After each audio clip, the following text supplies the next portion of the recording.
저는 오늘 5월의 달 가정의 날을 맞이하면서 둘째 주 어버이 주일날 내 부모를 즐겁게 하란 제목으로 말씀을 전하겠습니다. 우리나라는 예로부터 효의 나라입니다. 효라는 말을 거부하는 이는 아무도 없을 것입니다.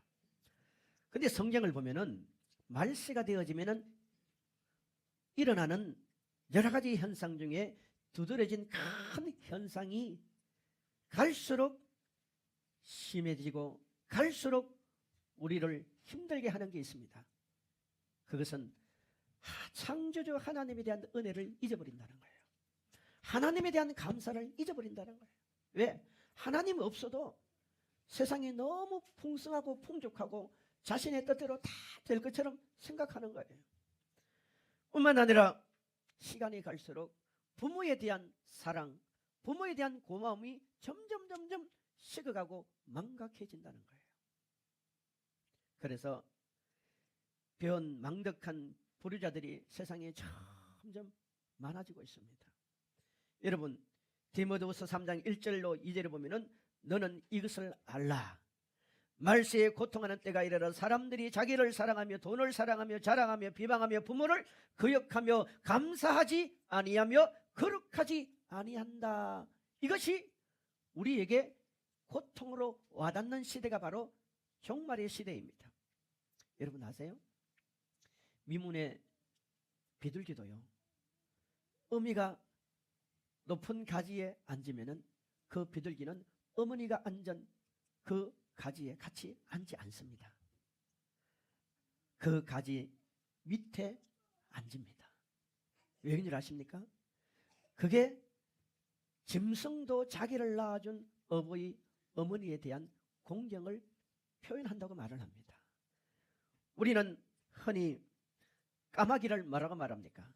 좋지 않는 의미로 많이 이해를 합니다.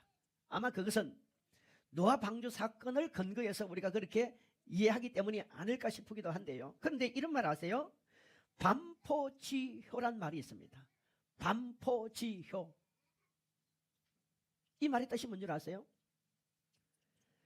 까마귀가 새끼를 놓으면 그 새끼가 자란 후에 먹이를 물어다가 그 늙은 어미에게 갖다 준다는 뜻입니다.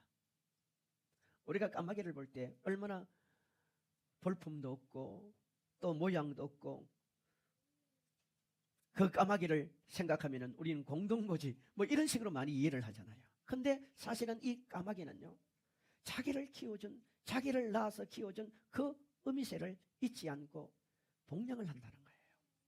그런데 여러분, 우리가 살아가는 세상에는 짐승보다 못한 사람이 참 많이 있습니다. 제가 지난 언론에 보도되었던 쭉 자료들을 조사를 하고 연구를 하다가 보니까 몇 가지 참 속상한 내용들이 있어서 좀 소개를 하려고 합니다. 오래전에 2살배기 아들에게 4개의 보험을 들였던 어머니가 있었어요. 2살 된 아들에게 4개의 보험을 들었습니다. 그리고 그 아들이 2살이 되자 그 아들을 목 졸라 죽여서 보험금을 타려고 하다가 발각되어 심판을 받았습니다. 2살 같으면요, 우리 하준이 나이예요. 그런가 하면 여러분, 서울의 한 대학교의 교수였던 모 엘리트 학자는 노년에 접어들면서 그 아버지의 재산을 차지하기 위해 아버지를 몰래 살해했는데 그 역시 증거가 발각되어서 심판을 받았습니다. 그런가 하면 여러분, 23살밖에 안 된 한 처녀가 1억 7천이라는 보험금을 타기 위해서 자기 아버지를 죽였던 끔찍한 일이 있었어요. 또 그런가 하면은 자매간에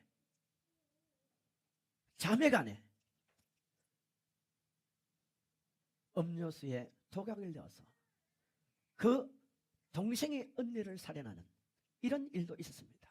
그 뒤에는 재산 문제가 항상 재산 문제가 걸려 있는 거예요.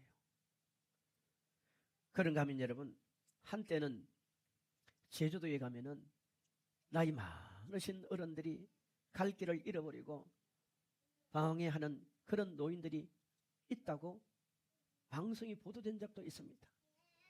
그런데 그 노인들이 파출소로 인도받고는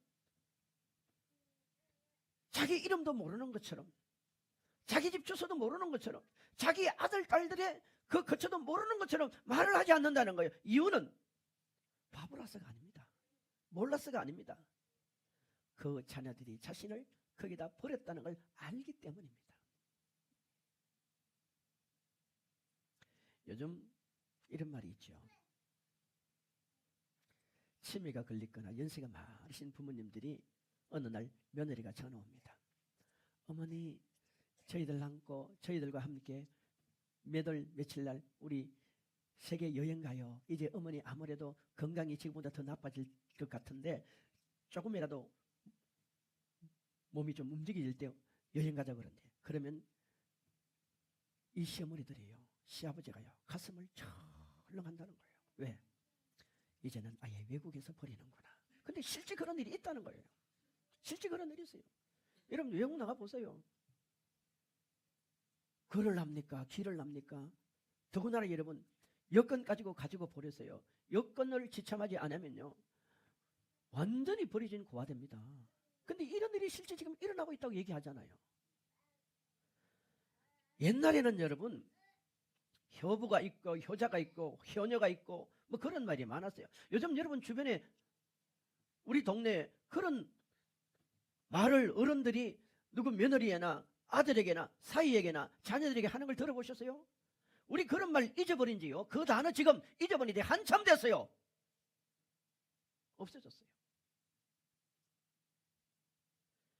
사랑하는 여러분, 세상의 불행의 시작은요 가정 파괴에서부터 시작이 됩니다. 세상의 불행의 시작은 가정 파괴에서부터 시작되는 거예요. 그래서 마귀는요 제일 먼저 공격하는 것 단체 중에 하나, 여러분 공격하는 곳이 어디입니까? 가정입니다. 가정이에요. 우리가 아는 대로 아담과 하와는 가인과 아벨이라는 두 아들이 있었습니다. 그런데 이 마귀가 가인 속에 들어가서 아벨을 돌로 쳐 죽이는 비참한 일이 발생했지 않습니까?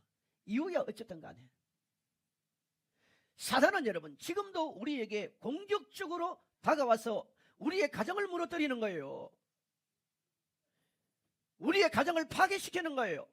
부부간의 사이를 갈라놓고 부모 자식 간의 관계를 깨버리고 형제 간의 우애를 말살시켜버리는 이런 엄청난 일들이 지금 우리 대한민국뿐만 아니라 온 세계에 자행되고 있는 거예요.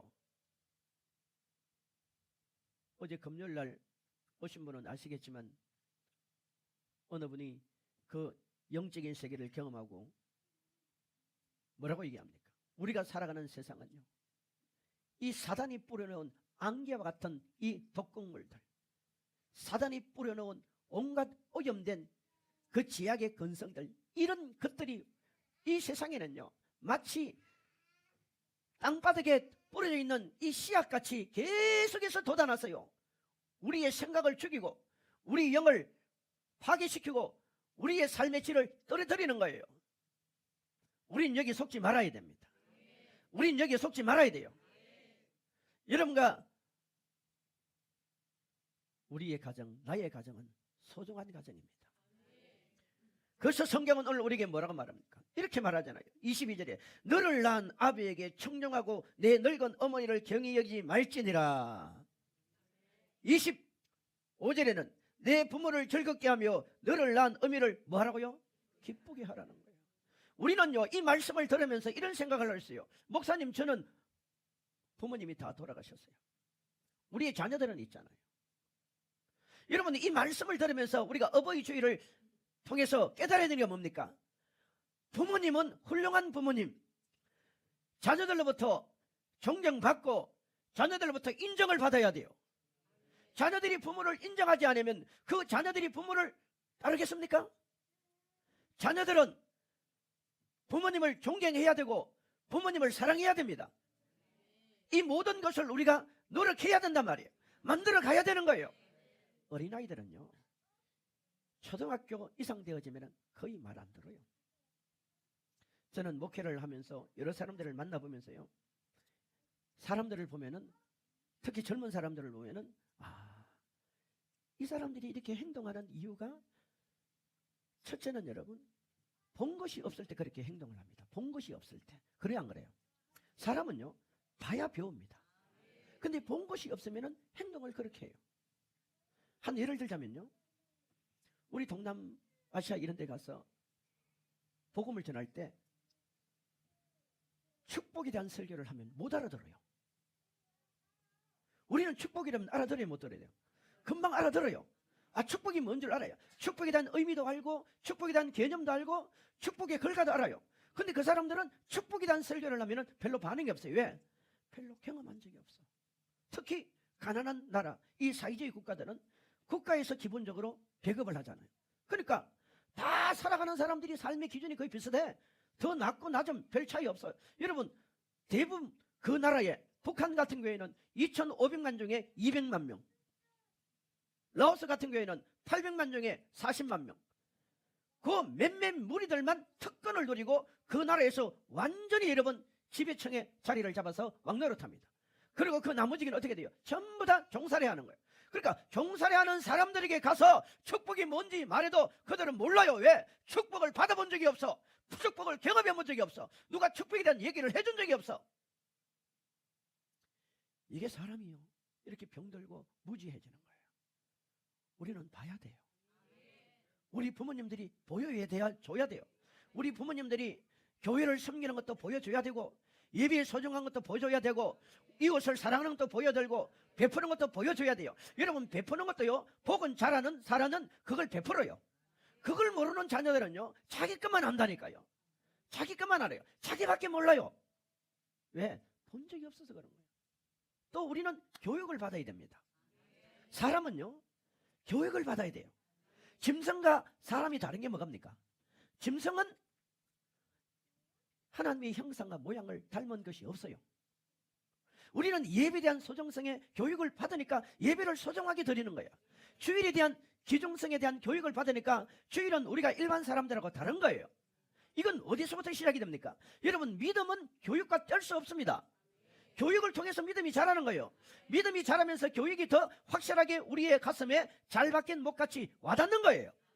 그러니까 여러분, 성경은요, 모든 말씀이 하나님의 약속이지만 그 말씀 속에 무엇이 포함되어 있습니까? 교육이 포함되어 있는 거예요. 우리가 설교를 가르쳤어요. 디다케다 그래요. 이 디다케란 말은요, 교육이란 말이에요. 케르그마는 선포예요. 하나님의 말씀은 선포되는 거예요. 그러나 거기에 뭐가 따라갑니까? 디다케가 따라가는 거예요. 교육이 따라가는 거예요. 아멘. 이거는 여러분, 교회에서도 해야 되고, 부모님들도 해야 되고, 자녀들도 그 자녀들에게 또 그렇게 해야 되는 거예요. 가르치고 전파하는 일은 해야 되는 거예요. 복음도 마찬가지입니다. 우리는 복음을 사람들에게 전해야 됩니다. 그리고 그들에게 가르쳐줘야 돼요. 예수 그리스도가 누구인가를 가르쳐줘야 돼요. 그래서 여러분과 같이 구원을 받는 사람들이 생기는 겁니다. 아멘. 우리가 좀 더 말씀을 한번 생각해 봅시다. 여러분, 이 부모가 누구입니까? 부모가 누구입니까? 이 부모라는 존재, 이 부모라는 단어를요, 좁은 의미에서와 좀 더 넓은 의미에서 우리가 이해할 수 있습니다. 이것을 잘 설명해 주는 내용이 어디냐면은 종교개혁자 마틴 루터의 대요리 문답에 보면은 성경적으로 4가지 부모를 말하고 있습니다. 성경적으로 4가지 부모를 말하고 있습니다. 첫째는 나를 낳아주신 부모예요. 내가 처음 세상에 태어날 때 부모님의 은혜로 태어났습니다. 그리고 부모님의 품 안에서 어머니의 젖을 먹고 자랄 수 있었습니다. 또한 육신의 부모님의 바른 관계를 통해 하나님 아버지와 바른 관계를 형성하게 되는 거예요. 꼭 육신적으로 낳지 않아도 마음으로 낳은 자녀도 있잖아요. 이걸 부모라고 말합니다. 이 부모는 우리를 존재케 했고, 우리를 성장시켰고, 우리가 살아갈 수 있는 여러 가지 원뿌리적인 역할을 해주신 분이에요. 그런데 또 다른 부모가 있습니다. 이건 영적인 부모예요. 교회 목회자를 말합니다. 여러분 가톨릭에서는 교육자를 뭐라 부릅니까? 신부라고 부르죠. 신부가 영어로 뜻이 뭡니까? 뜻이 뭐예요? 파들이잖아요. 아버지란 뜻이에요. 아버지. 신앙생활을 하는 가운데 영적으로 영의 양식을 먹이고 영적으로 이끌어주는 거예요.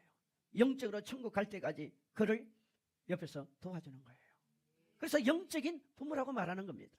여러분 우리는요 영적인 부모와의 관계가 잘 유지되어져야 하나님과의 관계도 잘 유지됩니다.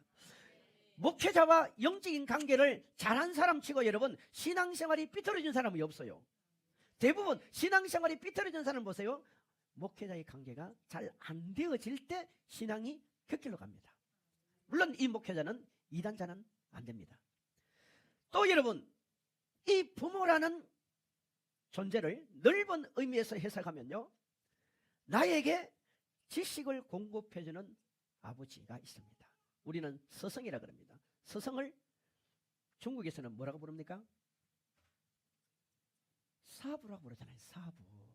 어찌 이래 모르는 척만 하고 있을까? 중국 영화를 그렇게 많이 보면서도. 근데요 중국 사람들은요 선생님을 부를 때 님자가 없어요. 님자. 사부 사부 그러죠. 그래 안 그래요? 님자가 없어요. 우리는 님자를 쓰는 거예요. 님자는 존경과 경외가 들어가는 거예요. 근데 중국 사람들은 어릴 때부터 선생님을 사부로만 부르니까 님자가 무슨 뜻인지 몰라. 여러분 외국 나가면요 가끔 한국 사람이라고 한국말 흉내냅니다. 흉내내요. 뭐라고 흉내내세요? 이리 오세요 이렇게 안 하고 이리 와 이래. 그런 말을 해요. 그건 우리식으로 말하면 그건 상당히 예의가 없는 거예요. 안녕히 가세요 이렇게 말해야 되잖아요. 그 사람들은 뭐라고 말합니까? 가. 야 해가 짤리? 제대로 배워라. 뭐 그런 말을 하고 싶지만은 우리하고는 제대로 뭐 의사가 안 통하죠. 우리도 그 나라 사람 말을 제대로 모르듯이. 하지만 여러분 스승은 부모와 같은 존재 아니에요. 스승은 부모와 같은 존재예요. 우리가 스승을 통해서 지식을 공급받습니다. 예의도 배우고 기본 정신력도 키우고. 그런데 이게 지금 교회에서 일을 해야 됩니다. 아니 학교에서도 일을 해야 됩니다. 근데 학교에서 선생님들이요 중고등학생들이 공부하는 시간에 딴짓을 내도 혼을 안 낸답니다. 왜? 나중에 쟤네들이 해코지 할 것 같으니까. 그런 일이 많대요. 그리고 요즘 애들이요 참 무서워요. 인터넷에 별별 소리를 다 올려버려요. 참 이런 시대가 되었습니다. 하지만 스승도 부모와 같은 역할을 해줘야 돼요. 그리고 또 네 번째 넓은 의미에서 부모와 같은 이가 있습니다. 그가 누군지 아십니까? 국가 최고 통치자 왕을 말합니다. 옛날에는 여러분 우리가 왕 대통령 그러면 어땠습니까? 국민들이 뭔가 마음을 주고 존경하고 의지하고 기대는 그런 존재였잖아요. 그런데 지금은 어때요? 도대체 우리가 참 이해하기가 어려운 그런 시대를 살아가고 있습니다. 하지만 분명한 사실은 육신을 낳아준 부모님, 영적인 부모인 주의종, 스승님, 국가의 최고 지도자 대통령이나 왕은 부모 같은 역할을 해줘야 되는 거예요. 그래서 국민들이 성도들이 또 개인적으로 크고 작은 일에 어려움을 당할 때 여러분 단단한 부모가 있어 보세요. 그거 부모백 얼마나 우리에게 힘이 되고 그늘이 됩니까? 아멘. 제가요 참 교만한 소리 같지만 요즘 좀 답답함이 많이 있어요. 그게 뭐냐면 사역을 계속 이렇게 하다 보니까 내가 이렇게 고갈이 되는구나 이런 생각이 많이 들어요. 지난 월요일 날도 여러분 보셨지만은 그 큰 교회는 아닌데 우리 새벽 1시 반까지 기도해 줬어요. 안 가요. 그러고 나니까 어떻게 했냐면 우리 두 사람이다 몸이 완전히 막 다운돼 버려요. 여러분 그 기도 받겠다는데 받지 말라 할 수는 없는 거 아닙니까? 그분들은 너무 좋아서 그러는데 이 기도를 하면 영역이 많이 빠져나가거든요.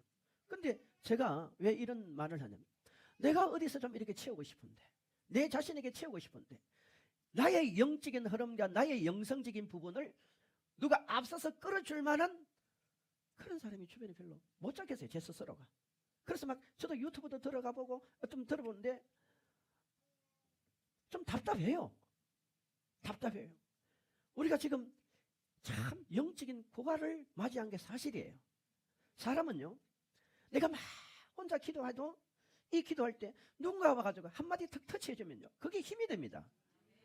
누가 한 사람이 와가지고 어떤 감각이 아니라도 와가지고 이렇게 안수해서 나에게 영적으로 좀 이렇게 에너지를 공급해주면 이게 육식으로 안 느껴지지만요, 영적인 확 느껴지거든요. 우린 영이 열린 사람이기 때문에 이게 육의 소리인지 혼적인 소리인지 이 사람의 소리인지 완전히 느껴져 버리잖아요. 그러니까 이게 참 힘들어요. 힘들어. 어떤 의미에서 여러분, 성도들이 행복한 거예요. 진짜 성도들이 행복해요. 저는 옛날에 이걸 몰랐어요. 목회하면 마냥 좋은 일만 있는 줄 알았어요. 뭐 대접이나 받고 뭘 하고 물론 그럴 수도 있지만 여러분, 그것보다 훨씬 더 어려운 게 뭔지 아세요? 정신적으로 늘 사람에게 매여 있어야 돼요. 오늘 이 사람 아니면 내일 저 사람, 내일 저 사람 아니면 못 사람, 끊임없이 이게요, 매여 있어요. 그리고 우리 같은 경우에는 또 외부에서 전화가 많이 오잖아요. 물론 감사한 일인데요, 제가 감사 안 하다는 말은 아니에요. 놀면 뭐하겠어요. 주의를 하는 게 감사하죠. 그래, 사람 살리는 게 그렇게 힘든 거예요. 근데 누가 나에게 와서 푹 좀 채워줬으면 좋겠다는 생각이 너무 많이 드는 거예요. 오죽했으면 제가 조영기 목사님 묘지를 2번이나 찾아갔겠어요. 살아생전은 한 번도 못 간 사람이. 그렇다고 우리가 최양자 원장님이 계시는 것도 아니고. 여러분, 그래도 여러분에게는 좋은 믿음의 동력자가 있잖아요. 여러분이 섬길 수 있는 교회가 있잖아요. 아멘. 성경은 내 부모를 공경하라 그랬잖아요. 여러분 22절 다시 볼까요? 시작. 너를 낳은 아비에게 청종하고 내 늙은 어미를 경히 여기지 말지니라. 여기 보세요. 청종이란 이 말은 사마라는 동사입니다. 이 말은요, 신명기 6장 4절에 세마란 말이에요. 이 말이 에베소서 6장 2절에 가면은 공경이란 말입니다. 이 말이 무슨 말인 줄 아세요? 너를 낳은 아비를 청종하고 늘 누군가 나에게 말을 할 때 나는 아리에서 그 말을 들으라, 이 말이에요. 부모님이 그 말을 할 때 그 말이 설사 틀렸다 할지라도 막 뒤에들고 따지고 그러지 말고 나중에 시간이 좀 지난 다음에 이치를 설명해도 되잖아요. 들으라, 이 말이에요. 우리가 부모님 말을 들어주는 게 좋습니다. 그 다음에 내 늙은 어미를 경히 뭡니까? 여기지 뭐라 그래요? 말라라, 이 말이에요. 이 경이 여기지 말라는 말은요, 이 경애, 공경, 존중, 존경 이런 뜻이 있는데요, 이것을 어떻게 표현하냐면은 우리 신체 가운데 간장으로 표현합니다. 간으로 표현해요. 이 간은 모든 독소를 다 해독하자는 거죠. 이게 어머니의 마음이야. 여러분, 우리가 먹는 음식 속에는 좋은 영양분도 있지만 얼마나 독소가 많습니까? 근데 간이 그것을 해독해 주는 거예요. 우리 어머니가 그런 존재입니다. 부모가 그런 존재입니다. 그 간을 빼놓고 사는 사람이 어디 있어요? 간을 빼놓고 사는 사람이 어디 있어요? 그런 분이에요. 그러면서 23절에 성경은 이렇게 말합니다. 진리를 사대 팔지도 말며 지혜와 훈계와 명철도 거래할지니라. 여러분, 진리 중에 진리가 잠언 1장 7절 아닙니까? 여호와를 경외함이 지식의 근본이다. 한번 띄워주세요. 잠언 1장 7절 시작. 여호와를 경외함이 지식이 근본이거늘 미련하는 자는 지혜와 훈계를 멸시한. 요 말씀이 지금 요 말씀으로 연결이 되는 거예요. 여호와를 경외하는 것이 지식의 근본. 그러니까 하나님을 알고 하나님의 말씀을 아는 사람이 모든 지식을 총괄하는 거예요. 그 지식에 총괄하는 자는 지혜와 훈계를 따라 간다는 얘기입니다. 성경을 보면은 이 성경에 이 말씀 중에 우리가 욥기 있죠. 욥기. 그 다음에 잠언, 그 다음에 전도서. 이 세 말씀은요, 지혜의 책이에요. 지혜의 책. 많은 말씀들 중에서도 이 세 권은 지혜의 책입니다. 지혜의 책인데 특히 이 잠언은 지혜의 책 가운데 우리의 생활 속에서 살아갈 때 우리가 접하는 지혜를 잠언을 통해서 쭉 기록을 해놨어요. 그러니까 우리의 생활 속에 부모에 대한 생각을 어떻게 해야 되느냐 하는 문제를 여기에 다뤄놓고 있습니다. 그래서 성경은 그 부모가 하시는 말씀을 늘 아리에서 듣고 부모님을 어느 정도로 비중을 둬야 되느냐, 우리 속에 있는 간같이 간같이 그렇게 소중히 여겨야 된다라고 지금 얘기하는 거예요. 그래서 이 말씀이 에베소서 6장 1절로 2절에 가면 뭡니까? 주 안에서 내 부모를 공경하라. 지식의 참 근본은 하나님의 말씀이거든요. 그러니까 부모가 무조건 요구한다고 다 따라가는 말이 아니에요. 항상 범위가 있잖아요. 범주가 있잖아요. 그게 뭡니까? 주 안에서야 해서. 여러분 오늘 교회 가지 말라고 한다고 부모 말씀을 따를 수가 없는 거 아닙니까?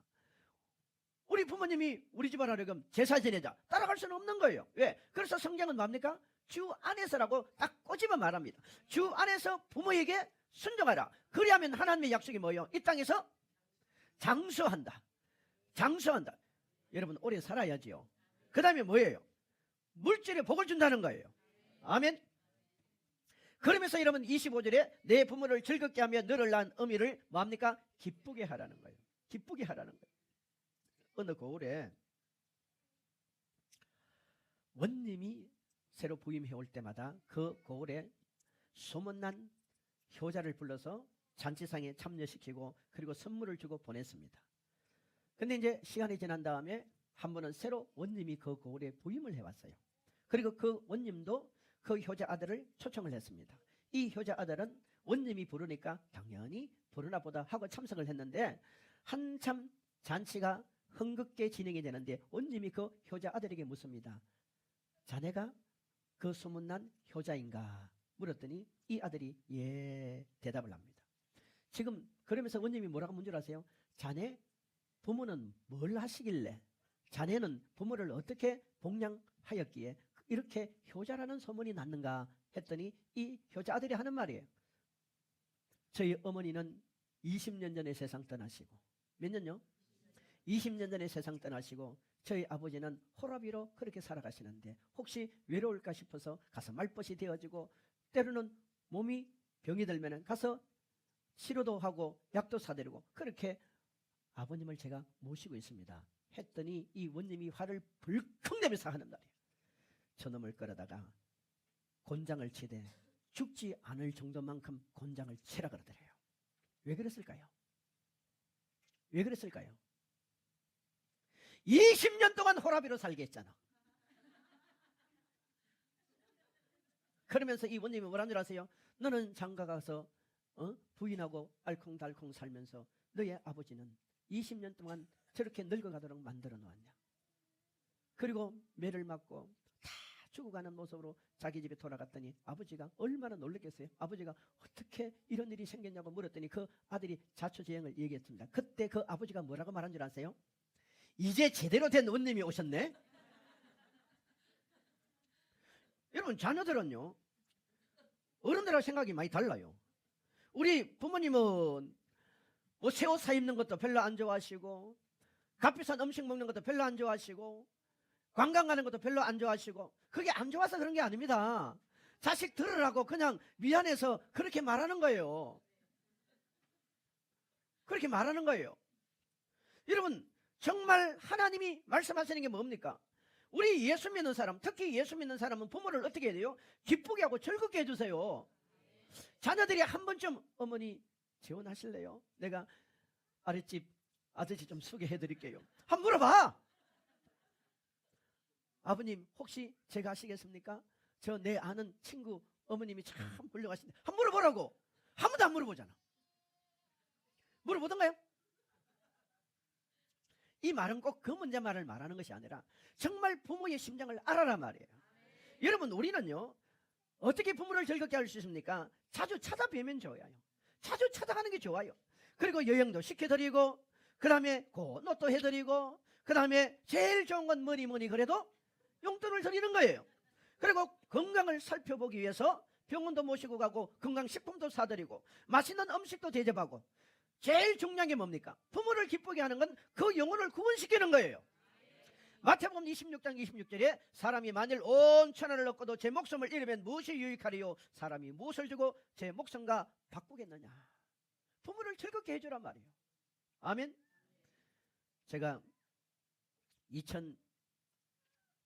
2023년도 우리나라 자살 통계를 조사를 하는데 이런 내용이 있더라고요. 2023년 그 발표에 의하면은 한 해 자살을 시도하는 사람이 35만 2,511명인데요. 그 중에 13,978명이 죽었습니다.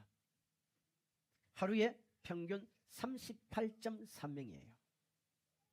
근데요, 그 중에